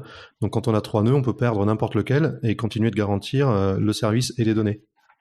Puisqu'on a un quorum en écriture, on est capable de perdre un nœud, d'assumer les écritures. Et quand on perd le primaire, on peut faire une bascule sur le secondaire qui est le plus à jour, et puis rediriger le service dessus et tout continue, quoi. Voilà. Et donc PG Auto Failover permet d'orchestrer toutes ces opérations-là de manière complètement automatique pour gérer une production, quoi. Où est-ce qu'elle est ta source de vérité, du coup, sur qui est up et qui est bord? Alors, du coup, dans notre architecture, on a un composant supplémentaire qu'on appelle le moniteur, qui est lui-même une base de données Postgres avec une petite extension qui va se connecter à chaque nœud et relever s'ils sont présents ou non. Et donc ça, c'est une partie du design. Et l'autre partie, c'est que chaque nœud, en fait, on a un agent local qui est exécuté. Et en fait, pour le petit détail technique, est le process parent de Postgres.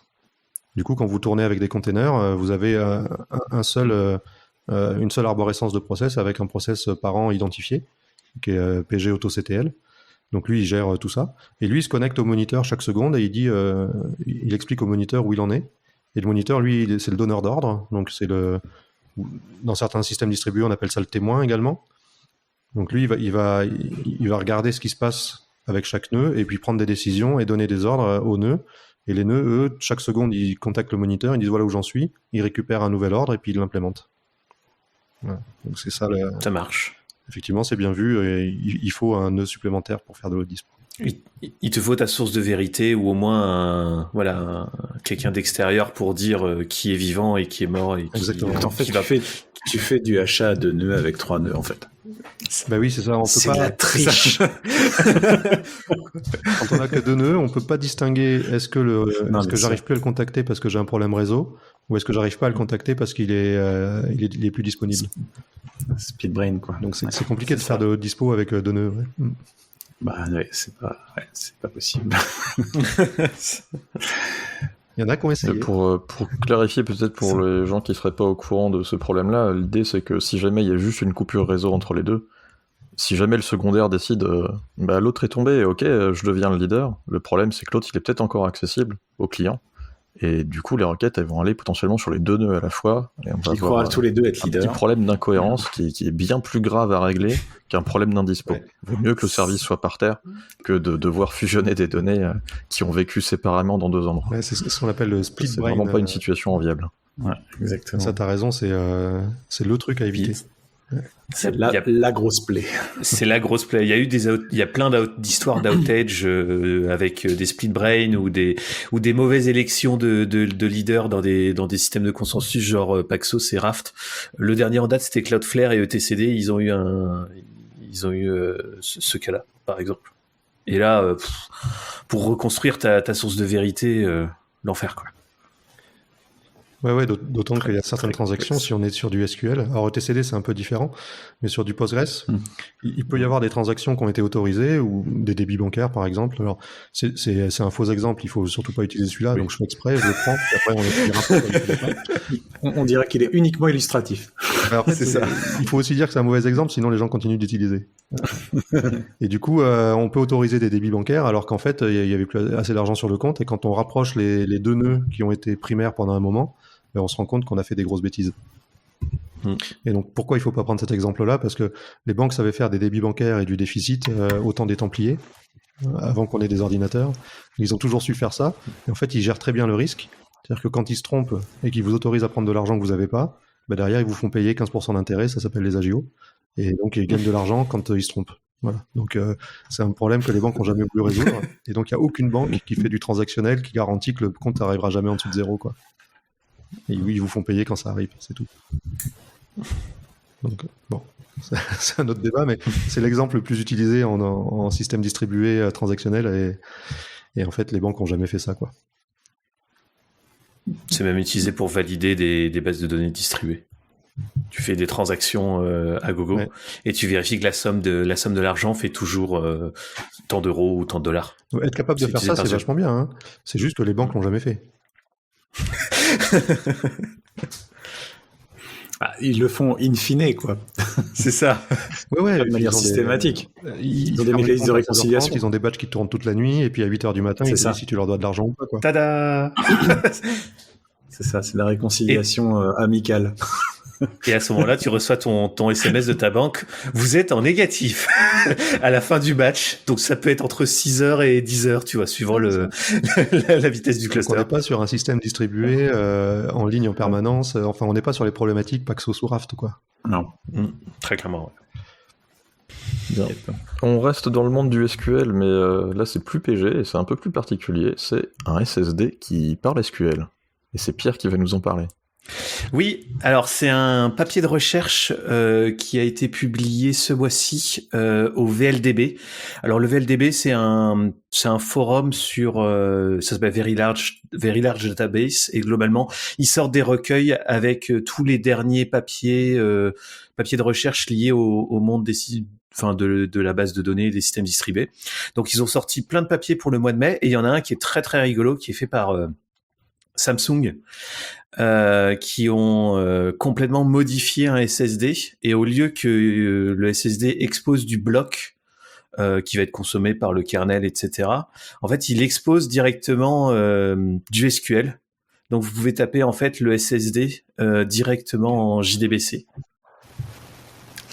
Et l'article est super intéressant. Ils expliquent en fait comment ils s'en sont arrivés là.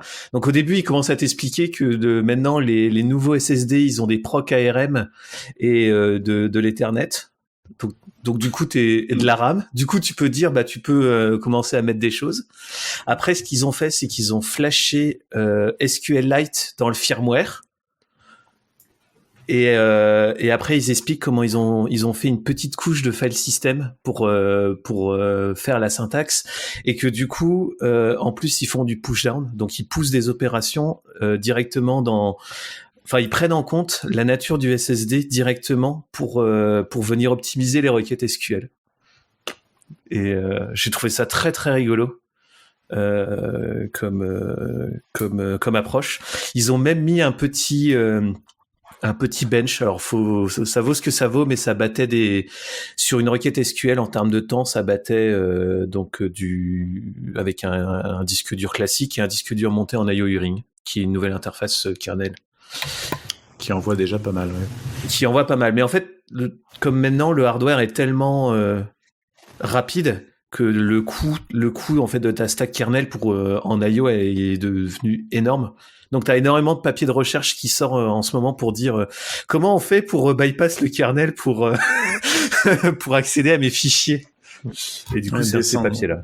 Descendre plein de firmware customisé au niveau du hardware, on a vu que ça avait aussi des effets. Hein.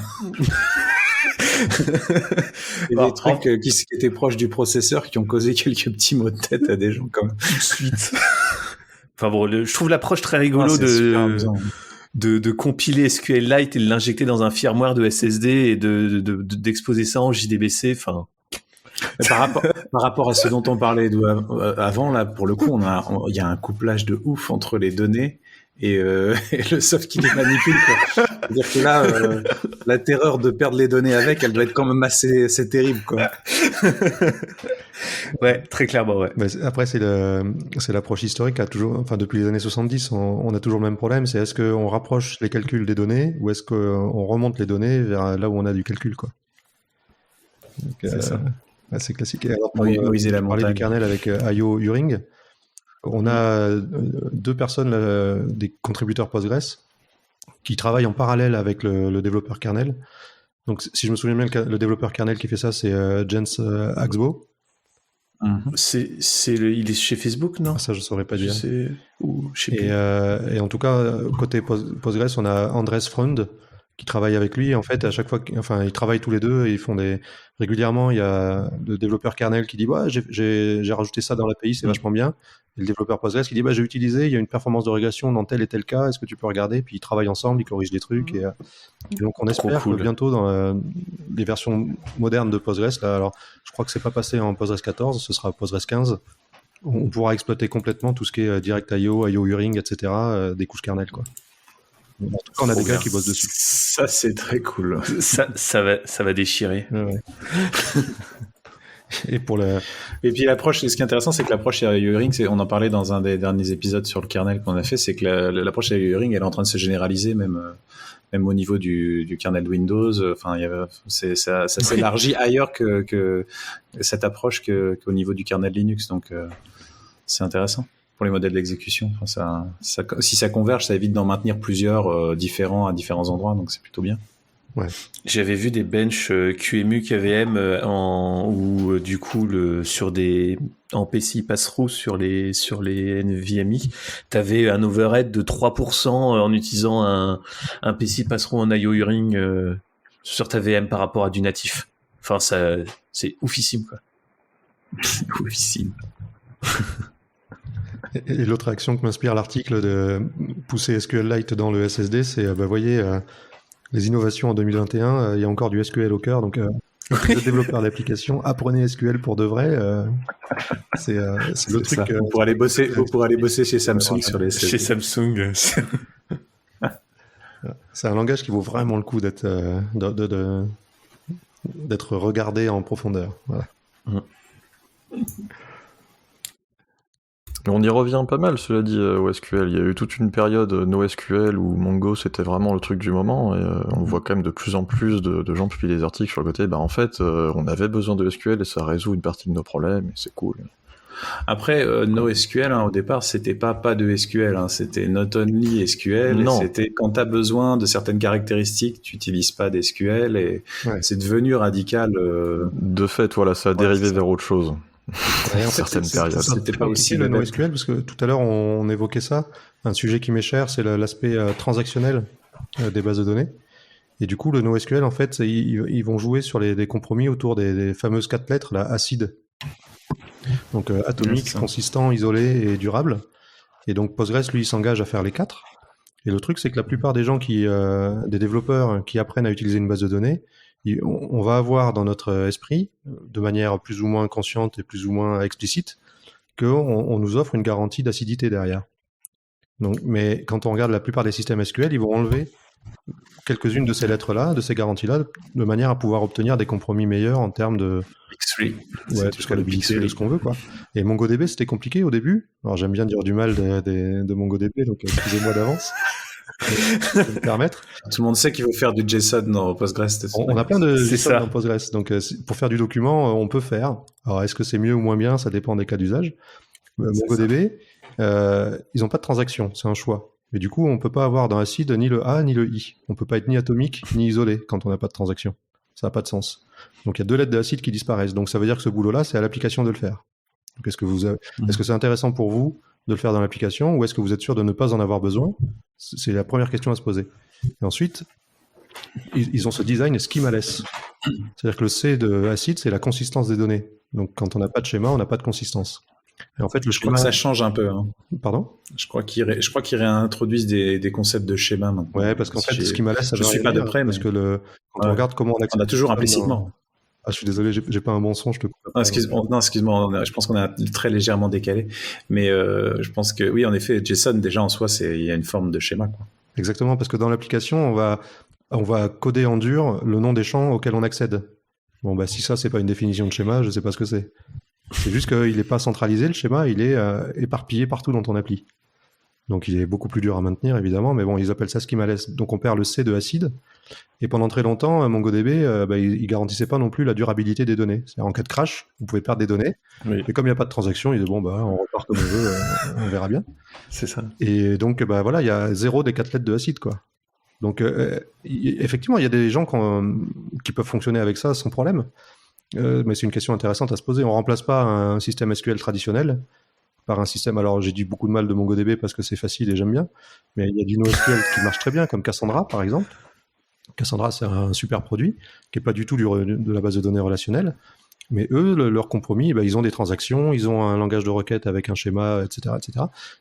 Est-ce que en termes des 4 lettres de acide, on s'y retrouve?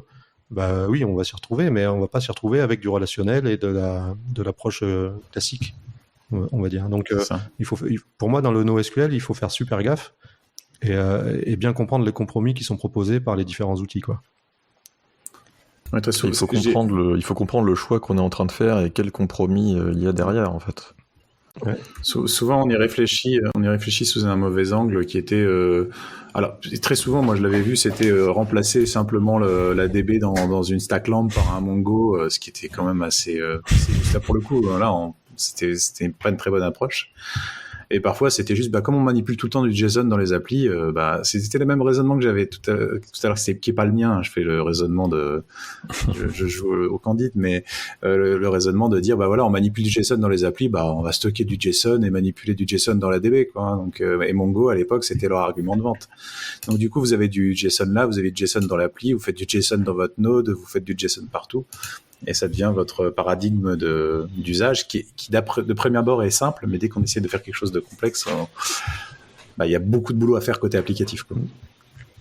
Est-ce que vous connaissez cette approche le développement est arrêté, c'est plus maintenu malheureusement, mais TauroDB, est-ce que ça vous parle? TauroDB et Stamped. Donc TauroDB, c'est des gens qui avaient fait, donc c'est Alvaro Hernandez en Espagne, avec son entreprise, qui avait fait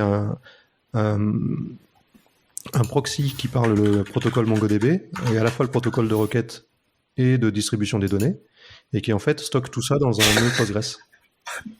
Et donc ça permettait d'avoir la durabilité de Postgres en utilisant le protocole de MongoDB. Et ensuite, ce qu'il faisait, c'est qu'il traduisait automatiquement les requêtes MongoDB en requêtes SQL.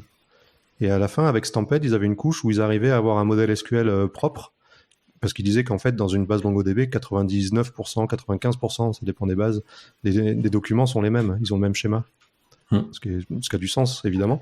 Et donc, en fait, ils repéraient ce schéma-là et ils le mettaient au propre dans du SQL avec leur appli, leur proxy. Et du coup, on avait un schéma SQL propre avec des requêtes SQL, etc. Et donc, on pouvait avoir un nœud MongoDB dans notre cluster qui, en fait, est un nœud Postgres. Donc ça, c'était TauroDB, mais c'est plus maintenu, malheureusement. Wolf in disguise. je vois le loup avec le costume de mouton. Bien, passons au prochain lien. On repart sur un autre outil PostgreSQL qui sera présenté par Dimitri. Est-ce que on a oublié de donner le code en entier? Est-ce que c'est le bon moment? Ça peut être le moment. Ça peut être le moment. Très bien. Pour nos auditeurs. Alors, pour ceux qui le voient, je remets le bouquin devant. Donc, le code, évidemment, c'est minute. Dimitri is showing his... Pardon, excuse-moi. Et donc, avec le code minute 30, vous avez 30% de discount pour les fidèles auditeurs de la minute informatique. C'est message 30 pour message 30. Pas minute, non? Ouais, message 30. Okay. Tout attaché. On le remettra de toute façon dans la description. Et donc, du coup, le prochain outil. Citus. Okay, une extension. Alors, c'est bien parce qu'avec PolarDB et puis quelques autres technos, on a abordé le sujet déjà un petit peu. Donc là, on est sur une extension Postgres qui permet de faire du SQL distribué. Et donc, l'extension, ça veut dire qu'on charge ça dynamiquement par-dessus un Postgres existant. Donc, on garde toutes les fonctionnalités de Postgres. Et l'idée, c'est par-dessus ces fonctionnalités-là, d'être capable, sur une requête SQL, de faire interagir plusieurs nœuds SQL derrière. Donc le modèle que met en place Citus pour faire ça, c'est un modèle de distribution avec ce qu'on appelle une clé de partitionnement, quoi, une clé de sharding. Donc on va distribuer les données, on va indiquer une clé de distribution des données, et les données vont être réparties de manière à ce que chaque serveur SQL, donc on a le coordinateur, qui est celui auquel on se connecte en permanence, et ensuite on va avoir une architecture avec plusieurs workers qui sont enregistrés sur le coordinateur, et chaque worker va avoir un sous-ensemble du jeu de données, donc il va avoir le schéma entier, mais au lieu d'avoir une table en entier, si une table fait 1 milliard de lignes par exemple, et que vous avez 4 workers, chacun peut avoir 250 millions de lignes. Donc il y a une distribution des données qui est faite de manière automatique, et ensuite on profite de ces distributions-là de données pour distribuer le calcul du SQL lui-même. C'est-à-dire, à nouveau, on rapproche le calcul des données pour optimiser les aspects de performance. Donc si vous faites un count avec un group by, ça va envoyer le compteur. Donc par défaut, il y a 32 partitions. Donc vous allez avoir 32 requêtes qui vont tourner sur vos workers, qui vont chacun faire un count partiel, puisqu'ils n'ont qu'une petite partie des données. Ça va revenir sur le coordinateur, et lui, il va faire la somme de tous les comptes, et ça vous fait le résultat final. Donc c'est vraiment... les trucs simples sont faciles à voir. Il y a même des gifs animés sur le site web de Citus où on voit un peu ce qui se passe. Les trucs compliqués, c'est bon, évidemment, ça peut être plus tendu, mais... Donc Citus, ça permet de faire ça. Et dans le monde du SQL distribué, aujourd'hui, il y a 3 aspects différents qu'il faut bien avoir en tête. C'est ce qu'on appelle... c'est du classique SQL, mais qui a encore plus de sens en distribué, c'est OLAP, OLTP et HTAP. Donc OLAP, c'est Online Analytical Processing, donc c'est pour faire du reporting. C'est toutes les requêtes qui durent longtemps et qui donnent, qui vont vous faire une page A4 à partir d'un teraoctet de données. Voilà, donc ça, on va travailler sur toutes les données qu'on a, et à la fin, on va avoir juste... donc ça, c'est de l'analytique, c'est ce qu'on appelle du OLAP. Traditionnellement, c'est des systèmes qui prennent peu de requêtes concurrentes en même temps, mais chaque requête, on va essayer de pousser les performances au maximum. Ensuite, il y a le OLTP, donc c'est Online Transactional. Donc là, c'est plein de requêtes à la fois, et c'est beaucoup de requêtes sur des clés primaires, par exemple. C'est pour aider les utilisateurs sur le site web. Donc on va avoir un site avec des milliards d'objets, mais chaque utilisateur peut voir son objet super rapidement.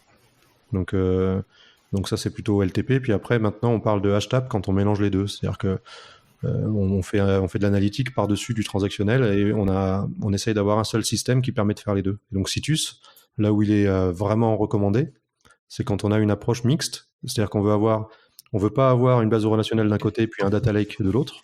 On aimerait bien pouvoir faire notre analyse de données data lake en restant dans le monde SQL, éventuellement avec notre ORM habituel, etc. Donc on veut juste lancer la requête sur notre teraoctet ou pétaoctet de données et avoir le résultat, et on veut pas dupliquer le jeu de données, quoi. Voilà. Et là où Citus est très bon, c'est sur ce genre d'approche-là. Yep. Et c'est complètement open source, je l'ai pas dit dès le début. Citus c'est open source, Voilà. donc vous pouvez facilement le jouer avec à la maison. Tu veux dire que c'est open sourcé depuis le début, ou ça a été open sourcé parce que vous avez plus le temps de vous en occuper Alors nous, on a embauché des développeurs PostgreSQL pour nous aider à s'en occuper. On a triché un petit peu. Et alors, l'histoire qu'on raconte pas trop, c'est qu'il y a un des développeurs qui a dit je viens si c'est open source. Et du coup, les gens regardaient, ils avaient pas franchi le pas en se disant que ça avait pas d'intérêt au niveau business, etc. Et en fait, comme le gars était très clair sur ses intentions, les mecs du business ont regardé en détail et ils ont dit non, mais en fait, effectivement, ça n'a pas de sens. Le fait d'être open source, c'est plutôt un avantage pour nous. Donc faisons-le. Et ils ont fait ça, et le développeur est venu travailler avec eux, et puis et depuis c'est open source et c'est maintenu. Et donc Citus 10 qui vient de sortir, la 10.1 je crois vient de sortir, fonctionne avec Postgres 12 et 13.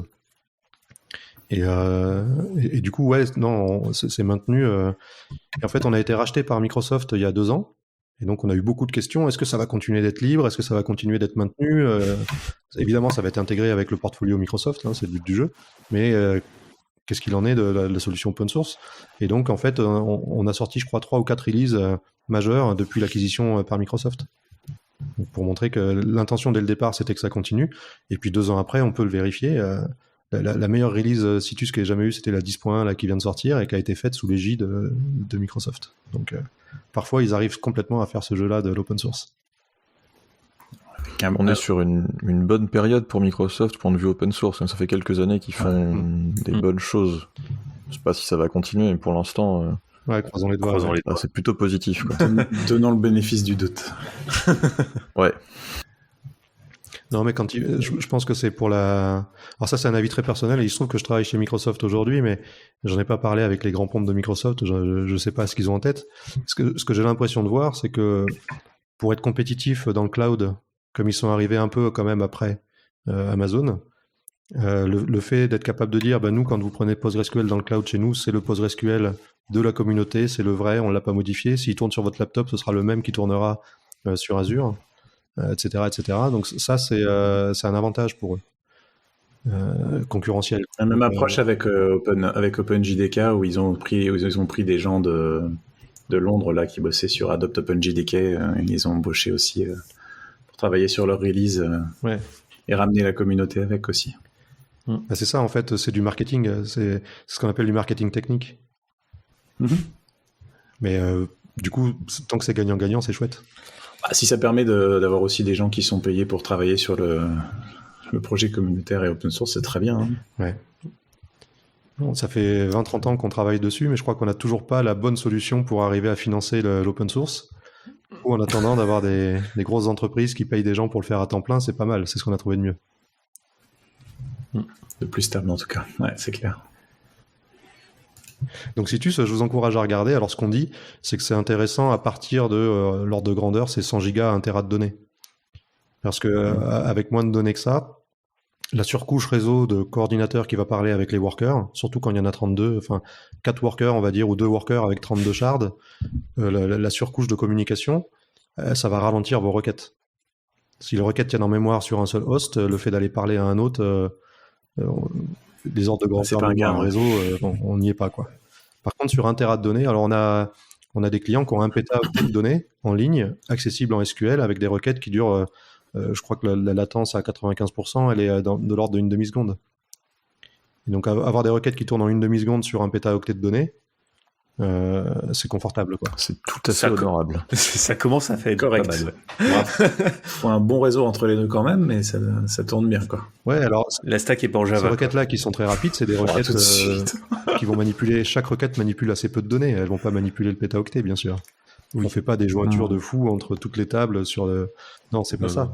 Mais des requêtes assez précises, quand on a un pétaoctet de données, arriver à les faire dans un temps raisonnable, c'est quand même déjà un challenge. Ouais, c'est pas évident. Mais surtout distribué, quoi. Ouais. Rien que trouver quel shard taper ou pour essayer de limiter en fait le push down des queries, rien que ça, tu vois, faut que ça patate. Ouais. Bien, on passe au dernier lien, et là on sort de l'univers PostgreSQL, mais on reste dans le SQL, et c'est un lien de Pierre qui va nous parler d'un outil pour MySQL. Oui, alors j'ai trouvé ce lien en fait en me renseignant sur une boîte qui s'appelle PlanetScale qui a sorti une offre. Ils font du DB as a service et ils ont sorti leur bêta. Fun fact, ils ont dû fermer leur bêta parce que c'est pas si PlanetScale à l'ouverture de la bêta, mais bon bref, passons le troll. Et en gros ils font du Vitess qui est un projet cloud native qui fait du MySQL distribué. Je connais pas très très bien. Et dans ce qu'ils avançaient, PlanetScale, ils annonçaient en fait plusieurs fonctionnalités, dont le changement de schéma online, donc sans coupure des écritures et des lectures. Et du coup, j'ai creusé un peu le sujet et en fait, c'est implémenté dans Vitess et ils utilisent un soft open source de GitHub qui s'appelle Ghost et qui permet de faire en fait de la migration de schéma automatisée côté MySQL. J'ai pas testé, j'ai trouvé le tool intéressant parce que il y a l'air d'avoir un vrai focus sur l'aspect prod ready. Tu peux le tester sur des réplicas, tu peux mettre en pause la migration, tu peux le reconfigurer à chaud si ça se passe mal. Il est auditable, donc tu peux lui demander où est-ce qu'il en est sur la réplication et le changement de schéma. Tu peux désactiver les phases qui sont touchy. Donc globalement, comment ça marche, c'est que tu crées en fait une table tu viens migrer tes données et à un moment tu fais le swap en transactionnel sur la table. Et du coup, cette opération de swap, par exemple, tu peux ne pas la faire en automatique pour te laisser le contrôle de quand est-ce que tu décides de vraiment appliquer le nouveau schéma en prod. Voilà. Donc j'ai trouvé intéressant l'aspect très prod ready, et du coup ils ont, pour la petite info, PlanetSky, ils ont débauché quasiment tous ceux qui bossaient dessus chez GitHub. D'accord. Voilà. Ce qu'on appelle des transfuges. C'est ça. Ça n'arrive nulle part. Ça n'arrive nulle part. PlanetScale, c'est déjà une boîte où ils ont débauché la moitié des ingénieurs de base de données de Google. Et donc là, maintenant, ils ont tiré tout le monde chez GitHub. Ça fait beaucoup. Mais du coup, sur ces aspects-là, moi, j'ai toujours la même question. On a une chance fabuleuse dans Postgres. C'est arrivé au tout début. C'est que quand ils ont implémenté les transactions avec ce qu'on appelle MVCC, ça intègre, les transactions supportent aussi les DDL, donc alter table, create index, etc. C'est transactionnel dans Postgres. Donc, vous faites begin, alter table, et puis là, on vous dit file system is full, bah, ça fait rollback. Et ça, c'est magique. Et donc, si vous avez un create table, 2 alters et puis un create index dans la même transaction, donc ce qu'on appelle une migration quand on est développeur d'application, qu'on utilise un ORM. Tu peux dire noob, on a compris le sous-entendu. Il faut juste dire quelle migration. Ça m'embête un peu, mais il faut dire de quelle migration. Oui, bien sûr. Il n'y a pas plus que ça dans mon discours. Enfin, j'essaye de ne pas en mettre plus, en tout cas. Donc, on fait une migration, et puis elle échoue au milieu. On a quoi comme schéma en production? Alors, quand on utilise PostgreSQL, on a le schéma d'avant. Donc, il y avait la V1, et on a une migration pour passer à la V2. La migration échoue, mais on est dans la V1. Si on n'a pas des DDL transactionnels, on est dans une version qui est ni la V1 ni la V2, que l'application, le code, n'a jamais vu. Et on fait quoi maintenant? On pleure. Ah ouais, la question, c'est sur les... On restaure un backup. Ouais, c'est ça. On retourne à la V1 le plus vite possible. Et puis, si jamais il y a eu des inserts qui ont été faits avec les nouvelles colonnes de la V1 pendant le truc, parce que comme c'était pas transactionnel, à quel moment le code a été déployé? Est-ce que le code a pu faire un insert ou pas? Enfin, voilà, jouer avec ça, je sais pas. Et donc, ma question pour tu disais que c'était prod ready dans le sens opérationnel, c'est-à-dire on peut voir ce qui se passe, etc. Est-ce que c'est prod ready pour les applications, pour les développeurs? Alors en fait, de ce que j'ai vu, c'est l'application en fait voit toujours l'ancienne table jusqu'au switch. Ouais, mais quand tu modifies qu'une table, du coup c'est facile, mais si tu as 2 ou 3 modifications dans ta migration, quand tu passes de la V1 à la V2, la question c'est est-ce que le swap est transactionnel? C'est ça la question. Ouais, en fait, de ce que j'ai vu, ils refont des tables virtuelles et ils écoutent les events, ils écoutent le logstream et ils rejettent toute la partie data. Et après ils font le switch. Donc pour moi, normalement, ils font le switch de manière transactionnelle pour tous les objets qui ont été changés dans la même migration? De ce que je vois, ouais. Après, j'ai pas testé. Mais... Du coup, l'application, elle est soit en V1, soit en V2, mais pas au milieu. Ouais, c'est ça. Ce qui traditionnellement n'a jamais été le cas dans MySQL. Ouais, c'est ce que je vois d'après les... ouais, c'est ça. Ouais. Du coup, c'est super intéressant, ouais. Après, il faut voir ce que ça demande. J'avais pas vu si ça demandait à patcher MySQL ou si c'était ça se mettait par au-dessus de MySQL Vanilla. C'est un binaire en fait. C'est un binaire en fait qui est à côté et qui écoute le logstream et qui requête ta base et qui vient réinjecter dans cette ghost table et qui après fait le switch. Ah mais du coup le switch transactionnel il dépend du fait que MySQL supporte les transactions pour les DDL. Et ça, est-ce que c'est ça, je sais plus moi. Après, au moment du switch, tout ce qu'il a à faire, ça doit être de rename les tables, en fait. Il fait un rename de table. Mais le rename, il est... Du coup, ouais. Mais c'est pas une seule transaction, mais on peut considérer que s'il n'y a pas toutes les tables, s'il n'y a pas 100 tables qui changent... Il en suffit de 2, hein. Il y en a une qui est renommée plus qu'à l'autre. Du coup, l'application, elle parle à l'ancien ou au nouveau schéma, c'est compliqué. Et donc, à minima, ça permet au pire de couper l'application 30 secondes le temps de faire le switch, plutôt que pendant tout le temps de la migration. C'est quand même intéressant. mine de rien. Enfin, dans le Même cas si des- PG reste mieux, mais bien sûr. Oui, voilà, c'est ça. déjà. Non, mais ça, c'est établi. Après, Très content que ce soit vous qui le disiez. Merci beaucoup. mais puis on le dit naturellement. Je veux dire, on se sent pas forcé là. Non, sur ce point, historiquement, oui, ça fait plus longtemps, en tout cas, que c'est supporté. Après, oui, je pense que c'est lié, de ce que je vois, c'est un peu le même principe que les Facebook Online Schema Change et compagnie. Donc, il doit y avoir, je pense, une notion de transaction au moment du switch. Maintenant, jusqu'à quel point elle est, enfin, comment elle gère justement les données qui sont dans cet intervalle de migration. Là, c'est pas expliqué. C'est à nous de le creuser ou aux auditeurs de le creuser. On n'a pas plus de détails à donner là. Ouais, ce que j'aime bien en outil de réflexion, c'est imaginer entre les deux commandes qui renomment les tables, file system is full. C'est l'erreur où on n'a pas fait exprès, c'est comme ça. Et puis du coup, qu'est-ce qui nous reste à la fin, quoi. Yep. Bien, nous arrivons à la fin de ce podcast. Le dernier truc, la tradition, une recommandation musicale de Dimitri. Qu'est-ce que tu nous proposes aujourd'hui? Puis déjà, merci beaucoup d'être venu nous rejoindre pour cet épisode. Je pensais dire merci après, mais on peut dire merci. Ah pardon, alors excuse-moi. C'est pas grave. Bon merci après. Alors du coup, cette musique. Alors en musique, j'ai pensé à la version de Voodoo Child de Hendrix, qui était enregistrée en studio en conditions live avec les copains qui passaient dans les couloirs à ce moment-là, et qui dure 14 minutes, et qui est...